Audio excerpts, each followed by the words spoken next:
glad I didn't make this road trip.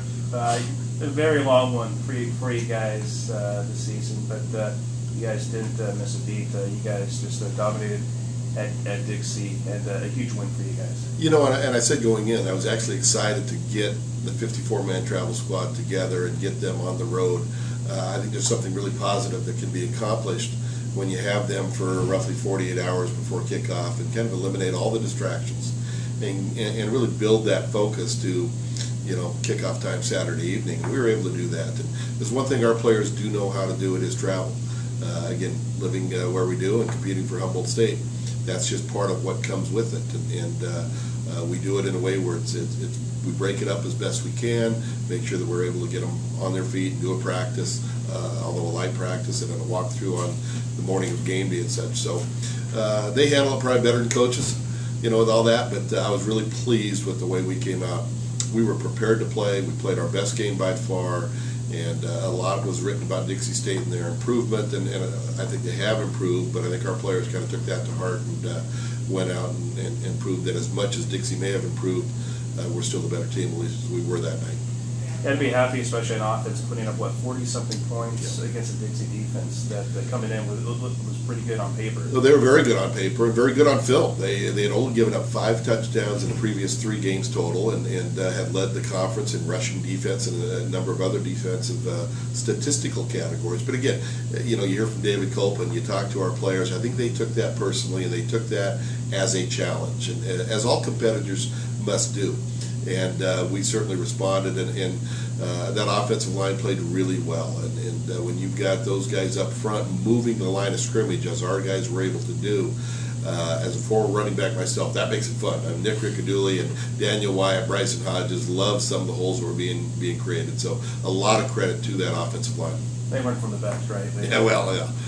Let's talk about Central now. The team, like you said before, they've won a lot of league titles, and you guys get the conference crown last year. But this is, you look at the schedule, definitely Central, one of the more difficult opponents you're going to face this season. Well, they always are, and I've got a long relationship with, you know, battling Central, going all the way back to 1987 when I first started as an assistant coach at Western Washington, and then 89 through, you know, the 17 years I was there, from 1989 to 2005. Central, you know, was our top rival, and it's kind of fun that has been, you know, transferred to now a Humboldt Central rivalry, and certainly they were the benchmark when we got here in 2008. You look at the best, and Central at that time was the best, and you know, so that was the target we set for ourselves. We have to elevate this program, Humboldt State, to a level where we can compete with the best in our conference, and that was at that time Central Washington. We've now done that, and I think you got 2 very good teams that will line up Saturday night, and it's a fun rivalry. It's one built on mutual respect.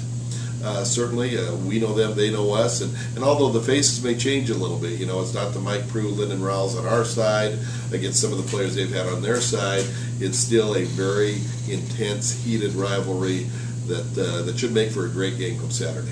What have you seen about Central on video so far? What kind of a game plan do you have? Their offense is very, very solid, and they've kind of changed their offensive philosophy based on the talent that they have at the running back position right now. They have 2 Division I transfers, a young man out of Colorado and another gentleman out of O'Day High School in Seattle that played at the University of Washington, and both of them are legitimate Division I backs. They're big, they're physical, they've got speed.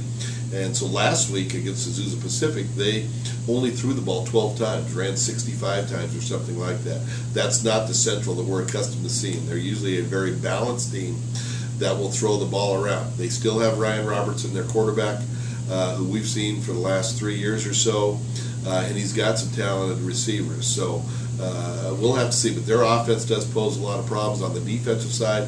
A few changes based on a new defensive coordinator there, but they still have talent. They've got a young corner that has intercepted 4 passes in the last 2 games. So they'll bring talent as you would expect. They're going to have talent at every position, and for us to have success come Saturday, we're going to have to be at our best.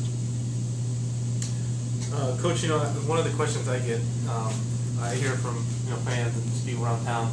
Did you expect this Humboldt State offense to be putting up these many points without Lyndon Rouse and Mike Cruz. How do you respond to that? I knew it had potential, but it had a lot of question marks as well.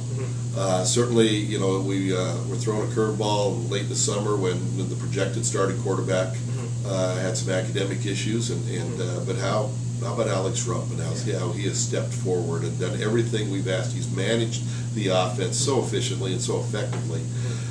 He's just doing a great job with that.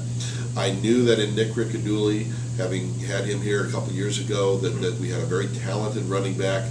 The offensive line was kind of a work in progress. We certainly knew what we had in our returners in Brett Freidendahl and David Culp, but we were moving David Culp to center. Okay, again, last spring he was playing his normal position of left guard, but we decided after spring to make the move with him to center. So there was questions with that. Elijah Rule was coming in as a transfer, didn't know exactly, would he be a guard, tackle, how it all fit.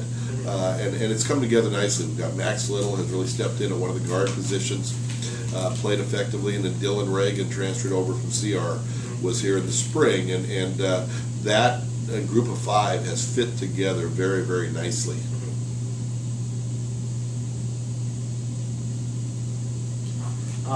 It seems, you talked about the offensive players seem to have a chip on their shoulder looking at the rankings Dixie had on defense. Do you think the defense this time will have a little bit of chip with those two running backs? Well, whether it's a chip or not, they've got a heck of a challenge in front of them. Again, when you face the type of running attack that Central Washington has, and it's quality running backs running behind a very veteran offensive line. Mike Nelson, one of their tackles, is one of the top, if not the top, linemen in the conference. They've just across the board they're very solid, and now you put these running backs behind that offensive line, and that presents a great challenge for any defense. But our defense, I know, responds to challenges, and I have confidence that they will again come Saturday. It's going to be a lot of fun to watch that battle up front, between Central's offensive line, our defensive front, with our linebackers, and see who's winning that battle. That's going to go a long way towards determining who's going to be successful in this game. And then change of venue going to affect you guys at all, or? No, it'll be interesting playing there. I know that field very well. I'm from that area, obviously. In fact, the coach there at Bothell High School, I coached him back when I was an assistant at Western Washington back in '87 and '88. So, from our standpoint, the game's on turf, not grass, and I think that's a benefit to us, certainly, because we practice and have played all our games on that type of surface. So not having to transition from artificial turf to natural grass, as we would have to go into Ellensburg, would be a factor. But once that kickoff is made, 6 o'clock Saturday, it's two good teams knocking heads, and we'll see who comes out of that. A couple quick questions. Mr. Number 99, Campbell, getting recognition for special teams, and talk about the performance and the honor. Well, it's great recognition for Chris. Great team recognition as well. That's 4 consecutive weeks now that we've had at least one player named Red Lion Player of the Week, and to see it go to Chris. A lot of times those specialists kind of are behind the scenes, but his work has been excellent.